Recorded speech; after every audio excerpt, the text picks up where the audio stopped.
innate within us is the ability to collaborate and give just a little bit more for someone else. And that is such a difficult thing to understand, that we are not here created for our own self-interest or long-term self-benefit, but through doing things for others, we'll give more.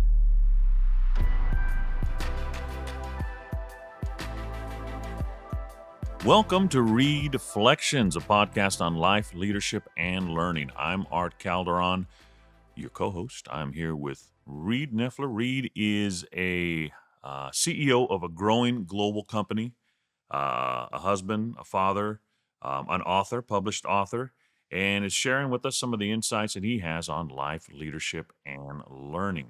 In Season 2, we're talking about developing authentic and intentional leaders. Episode 1 through 4, about why developing leaders. Why is that important? To maximize potential, to create positive experiences, to multiply and create exponential growth, and finally, the provisional role of leaders meeting others' needs. Episodes 5 through 8 now, who should you develop? And of course, we did character, charisma, and commitment. Character, charisma, and commitment. Those were a lot of fun. I hope you got a lot out of it there. To our myriad of fans who are listening in. Today, episode 8, collaboration, Reed. Collaboration. What does a collaborative leader look like? Well, I think, first of all, we are in a culture where we celebrate individual success, right? And many times you see leaders that are achievers. And if we look at achievement, we want that to be individualized. And so a collaborative leader is very difficult because to the point of getting into a leadership role, we have to have performance, right? In order to get recognized by our peers or our managers. And then we've been self-identified as a leader, or someone's recognized as a leader. And then we migrate from that pure achiever that is trying to get self-recognition or performance over to a collaborative leader. And that's a difficult step for a lot of people. In fact, throughout my professional career, I've recognized that's where you get your highest turnover. Because many times you see people that are, again, great individual contributors. And you think, wow, if I could only get them to multiply by 10 or 12 people and we give them someone to manage and then we see the effects of their experience and capability delivered all across the organization, that'd be great. And so then we promote them to a leader thinking they'll be a great collaborator. They'll be able to, bring others in and teach them their behaviors and processes and achieve. However, what happens is their performance declines because they're an achiever and now they can't focus on the thing that they were really good at achieving because they cannot bring others to collaborate. It's a whole different skill set, isn't it? Right. And what derails them, right, is they are used to approaching things exclusively their way. And so then when they get different personalities, different perspectives, different skill sets, different, experiences in the organization, they cannot bring them all together to be able to perform at a high level. And so then a collaborative leader is somebody that understands the goal or mission, not the way they do things. They understand the purpose. And then they bring other contributing parts to achieve the purpose. So they're able to subdivide the responsibility, not assign task.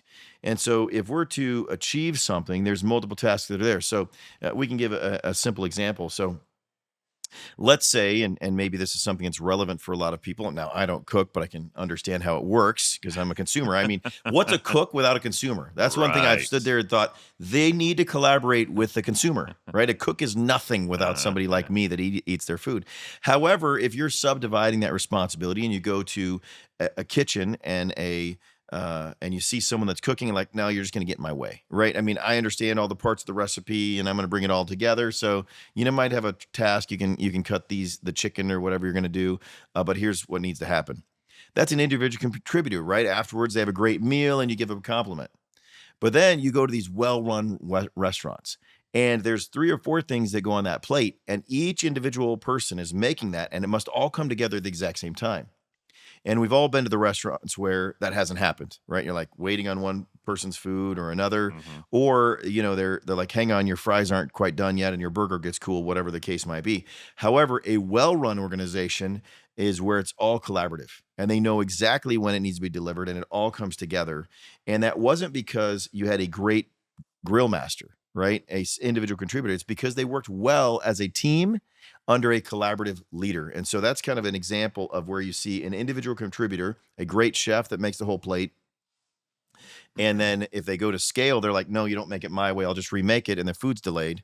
Or a collaborative kitchen that all comes together and ultimately they do well. And that's because of collaborative leadership, not necessarily the individual contributors. Now, would you say that a collaborative type leader that our society, our business community is realizing more the value of that type of leader as our society changes a little bit? Because it seems like at one time you wanted someone who was an achiever at the top and who ran things and who didn't really give a lot to the people that he's working with. But now, do you see that's more in high demand?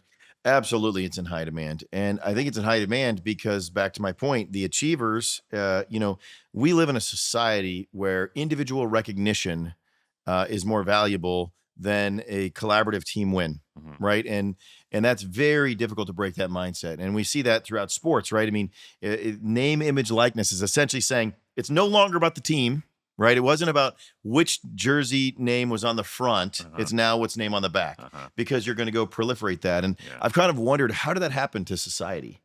And, one of the things I've watched as I've seen that is the quality of images have improved, right? If we go back and look at even a sporting event in the 70s and 80s, you can barely make out the name on the back of the jersey, right? Because it was very granular and the TVs were small and in some cases might have been black or white, black and white and or very low quality of image. Now, literally, we're right there and we can see a zoom in from, Hmm. yards and They yards got helmet away and cams. Yeah. helmet cams, right? We can see their faces in those same environments.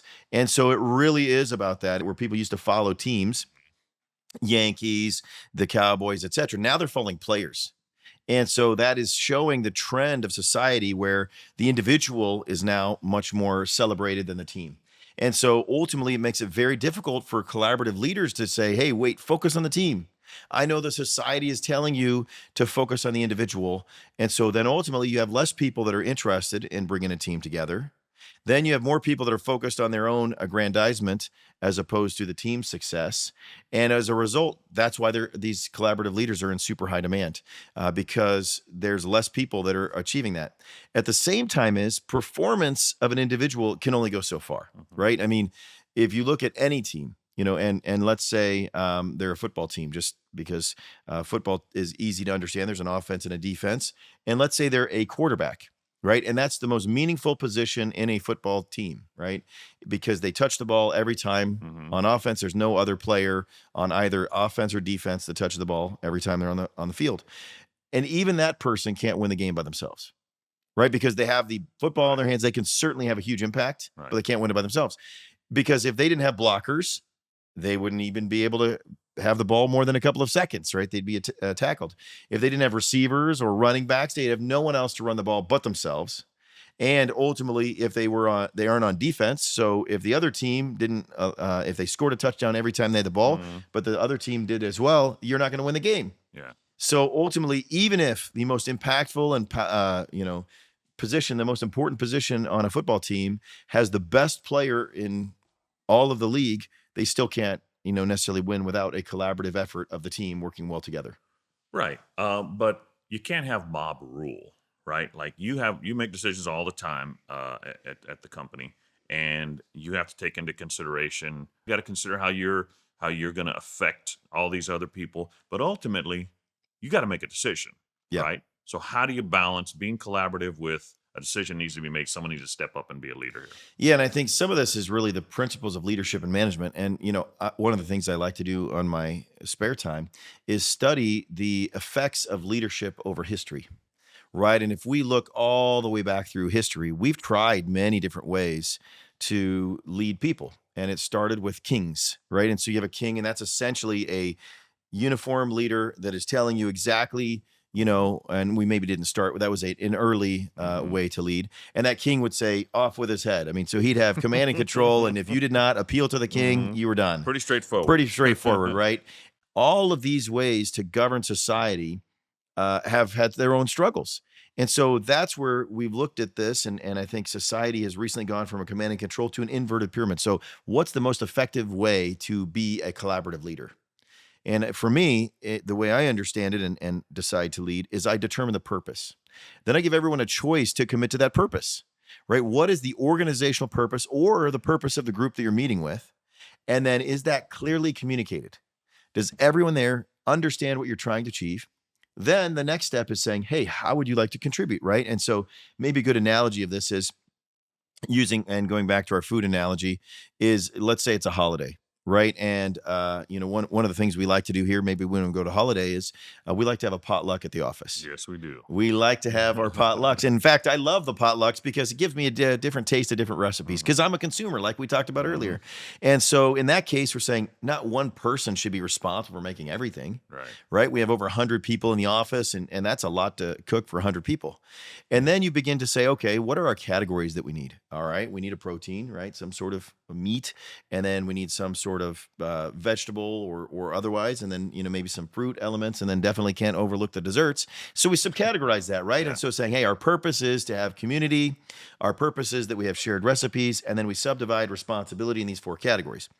Then you open that up and let people contribute, right? And so then they contribute with parameters. All right, we need to be able to have it ready at 11:30, and then ultimately, have serving dishes, and we want to make sure that we don't have, 10 of the same items, right?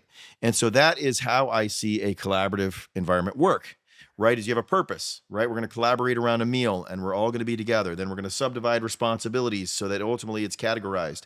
Then we let people offer their contribution, which is inverting that command and control mentality. And it's not, and there's a set of rules in there, right? You got to have, this meal by this time, and et cetera, and then everybody contributes. And I believe that is the most effective way that groups come together, right? So a clear purpose, subdivided responsibilities, people voluntarily collaborating and working together to the desired outcome within a defined amount of time. And I think that's how you get a collaborative leader to see progress. I think when if someone's going to be a collaborative leader, what they have to do is be willing to share the joys, the successes, the credit for the victories, right? And that's got to be tempting to take ownership of it, right? If you're the leader and your organization does very, very well, then it looks good on you. So how do you manage that? How do you we've had a lot of success, our organization, over the years. How do you manage not just taking all, I'm sure you have a lot of people say, wow, Reed, you've done so great and you did it all your own, and then you pushed through it and everything, but you're able to give some of the credit to other people. How do you resist that temptation? First of all, I think if you are a leader that takes credit, you're not really a leader. Because a leader should take responsibility. A leader is taking responsibility, not credit, right? And so a leader is taking responsibility and giving credit. And that is ultimately what happens. And I think, to your point, where do I see leaders fail? Because they try to take credit, and they're ultimately not the leader. Because what environment do we want to be in where someone takes uniform credit? And you're going to see quickly that all the followers are going to go another area. Now, taking responsibility, what's the difference, Reed? Well, the reality is responsibility is saying whether it's success or failure, I'm going to take responsibility for the outcome. So I will not, if we're going to take credit, then our natural response is going to be place blame, right? Because I only want credit for success, but I'm not going to take blame for the debt, right. Or the mistake. In this case, taking responsibility, regardless of the outcome, I understand that I'm making decisions that'll contribute to the success or failure of the organization. And the credit is your most powerful tool. Right? As a leader, giving credit is your most powerful tool. What does that mean? If I recognize the achievements of others for the empowerment I gave them as a leader for following through on responsibility, what do you think they're going to do next time? They're going to follow through on that responsibility. Right. That's the most powerful tool. But if I place blame for them not following, what do you think they're going to do? Avoid blame. So credit is your most powerful tool in saying, okay, and let's go back to another sports analogy. If I say ultimately, I called the play and it was, me coaching them each and every day of the week so that they could then make this throw that I knew was going to be a touchdown, and then I would win the game and I'll be a national championship coach, right? How many players are going to play for that guy? Versus saying, hey, I have tremendous talent on this team, And, they work super hard in practice. They're there every single day, and it's all the countless hours that they're out there that are not on the stage that led to the outcome that's here. And I had an opportunity to call a play, and they executed amazingly, even better than I could have ever imagined. And as a result, they made a phenomenal throw that I thought was exceptionally difficult. The receiver made an exceptional catch and was able to evade the defense and get in the end zone. And he couldn't have done that without the lineman blocking for him, right? And bought additional time. And I saw some incredible blocks on the line. And then as a result, the team had this win that we would have never expected. Now, which one is more likely to get better recruits? Which one is more likely to be repeated? And which one is more likely to do that? The one where the coach takes all the credit for calling the play, coaching them up, recruiting the right recruits, and ultimately achieving success, or the one where he speaks to each and every contributing collaborative part of that success that ended in an end zone, the touchdown in the end zone that won the game. Tell us about a time when you were collaborative, or where you saw collaborative leadership in action. What did that look like? How did that affect the people who were involved in making the success happen? Well, one thing I've learned is that collaboration is critical to any level of success, as I mentioned before. And so there's always initiatives at work that we're working towards to ultimately lead to success. And so, one of the things that requires the most amount of collaboration is integration of new software. And so we are in the process currently of redeveloping our whole software platform. Mhm. And I don't use the software daily, right? I don't even really use it annually. I get the data from it all and I see that it's there and I know how the operational software Right. works and I'm fully aware of it all. But if I were the one sitting at the top making all the decisions with the software, it would be an atrocious failure, right? Right. Because if it were designed for my needs, it would not be effective for the organization's Yeah. purposes, right? And so this is an endeavor that I started maybe 2.5, 3 years ago. And so I looked at and subdivided kind of responsibility in that back to the point. And the first thing was, okay, my role in that is saying, what is the vision and long-term use of the software? What is going to be the purpose, right? If we're designing something for short-term purposes, I'm going to make less of an investment. So then I'm saying, okay, how broad and wide can this software application be used? Because the second question then becomes, how much am I willing to invest, right? Because the longer the duration of the investment, meaning how long will it last, the more you're willing to invest, right? I mean, I know a house is something people invest in. They're saying, I'll live here 30 years. So I'll make a bigger investment than this Mhm. lunch that'll last 3 hours. And so I was trying to determine that portion of it all. Then the second side of that is saying, okay, who does this impact and how many people does this impact, right? So it impacts customers, it impacts franchisees, it impacts our home office team members, and it impacts, the leadership of our home office. And so then I'm saying, okay, I need representation from each of those groups Hmm. to be able to feed into the design of this software. And so that is where we pulled together a team. Now, if I only went to one single category or the most vocal category, Mhm. we wouldn't get the outcome we're And we looking got from. plenty of And we those. got plenty of those. So if I went to a very vocal group of franchise Uh-huh. owners and I said, go inform wholly the Uh-huh. software, Uh-huh. they're going to see it and it might work well for them, but it won't serve those other purposes. And that Right. does not require high collaboration.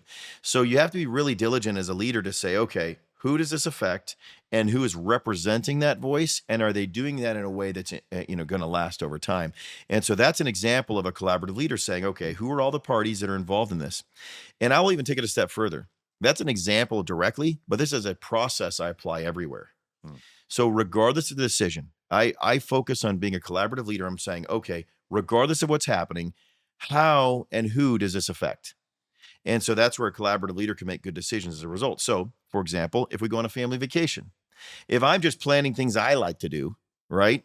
Then ultimately the kids won't necessarily like to do that, and nor will my wife. And so I think as a leader, you need to have parameters that you define and elements of the decision that we're affecting, and then go to the team to collaborate. Otherwise, it's that mob rule you were talking about earlier. And I've seen some of the meetings on back to the example you were sharing about the new software that we're Hmm. implementing. Of course, tech guys got to be involved with Oh, that. absolutely. See the tech guys for sure, but also administrative people, Of people from course. Yes. payroll, people from an invoicing, um, uh, our, uh, our guys on the ground who are actually doing the work, and hourly people, their supervisors, and the franchise owners. And then also, I've seen you bring in some franchise owners that are different in their territory. So they Right. got different kinds of verticals they're servicing and things like that. And you had to bring all those people in together. It was there any conflict with those different kind of personalities, and how do you manage that? Yeah, and I think again, there's absolutely going to be conflict when the purpose isn't clear. And one of the things that Abraham Lincoln was known for, or at least was attributed to him, is he brought in a council of the rivals, right? So when he had finished or gotten elected, he went because it was kind of a contentious election, right? I mean, Yeah. he had less than the majority vote for sure, and there was multiple parties that were at play, and so he said, den of rivals, I think is what he had, and so he brought in all the people that were the smartest in their category, regardless of their political ideology, because he knew that they were all aligned in making America great. And so that goes to all the parties that are here. And one of the things that, makes a collaborative team successful is they're all there to accomplish the purpose and they believe wholeheartedly in the purpose. Now, their path towards that purpose or outcome might be slightly different. Their perspective certainly isn't always the same, but their ability to align with that is the case. And then I think as a leader, it's making sure that you set those parameters, right? They say make good fences make good neighbors. And so, when we lived in the same house for 20 years and we had very diverse personalities on our circle. We lived on a circle, but every 4th of July, we'd have this party. And so it was great because everybody contributed their own little personality to Mhm. that party. And we all had our defined responsibilities. And they say great fences make great neighbors. And so even though we're all entirely different, we Mhm. all contributed differently. And as a result, it was a great collaborative effort and built and fostered relationships over that time. And so that's the same in a department, right? I mean, if there's a clear definition of the scope that technology or administrative person is responsible for, then they can operate well within that and they can collaborate and bring that component part to the success. And so I think that's the key as the leader is to make sure that's clearly defined, because you're going to get conflict when the lines are not clearly defined, right? Where is your responsibility? Where's your responsibility? It's how traffic works, right? When the lanes are defined, if you don't have lines painted, it's just that simple, Mhm. right? If there's a road without painted lines, I was driving on a road this morning that I believed was 2 lane, but there was no line. So this one person was driving right down the middle. And that is because not the road wasn't wide enough, not because it didn't have the desired outcome. It's simply because the lines weren't painted. And so Mhm. in organizations, if we're having struggles with collaboration, have we as the leader painted the lines to let Right. people know where their Right. lane effectively is? And wouldn't you say that the collaborative model leadership is better in the long run? Because in the short run, you may see the desired efforts, right? You may cajole people or intimidate people into getting the desired ends, and you reap. But if you're taking all the credit, you're not collaborative. The collaborative's got to for the long run. It's got to be better, wouldn't you say? Yeah, and I would say I always like to look backwards to see what is here today and see how it all arrived at where we're at today. And every single thing was collaborative, right? There's no single person's efforts that are things that endure of any extended nature, right? And it has to be in collaboration. And so I think a good illustration of that is actually Clydesdales. And many times we're thinking, I can just do better myself, right? That's our whole plan. Is like, I know what I can produce. Uh, I can just do it better myself. And it just give it to me and come back later and you'll see what we'll do. And what we realize is the progress made over that duration of time is not advanced as a group together. And so a Clydesdales, I believe individually can pull around 8,000 pounds. And so, a single Clydesdale, these are the Clydesdales are the most notably giant used horses. giant Yeah. horses to pull the Budweiser Yeah. wagon, I think is what people would, That's a lot of Budweiser. that's a lot 8,000 of pounds. 8,000 pounds, I guess. So, they're going to collaborate in an event for that for sure. But ultimately, then you're saying, okay, well, 2 Clydesdales, that's 16,000 pounds. We can pull that. Well, actually, they did a study. And if the Clydesdales are of similar size and yoked together, you would think they could pull 16,000 pounds. Well, no, they can actually pull more than that. Maybe 18,000. Nope. 20,000. Nope. 24,000 pounds with 2 Clydesdales.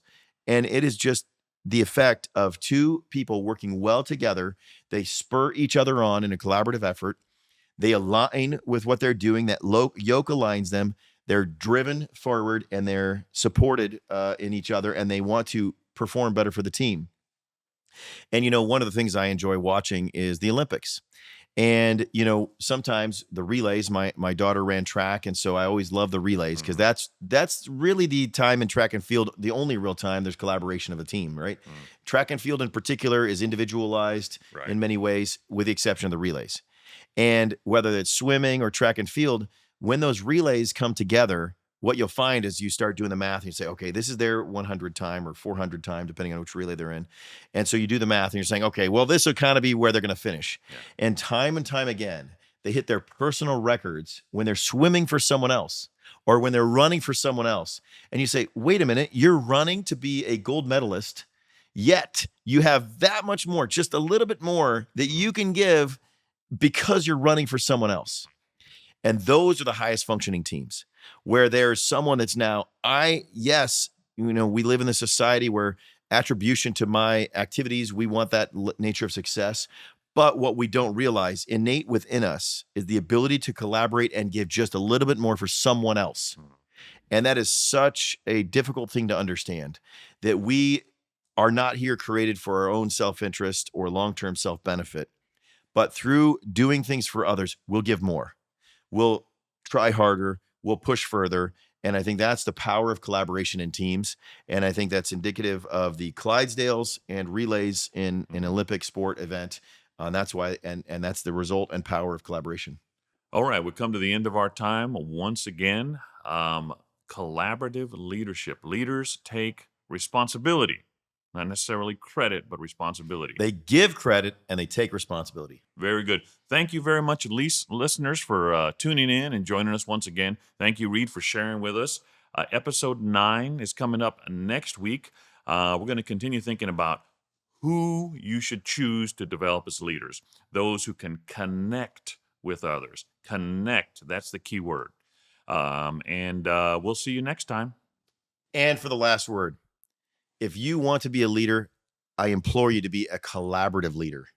The number one struggle you're going to have is that desire to take credit, but instead give credit and take responsibility. Do an inventory of what you value in life. And if you value the love and aspiration and support of others, maybe you're not ready to be a collaborative leader. But if you value progress to see that others can benefit from your leadership and the direction with which you're taking them and the purpose, you have the opportunity to be a collaborative leader. Collaborative leaders are the ones that change the world.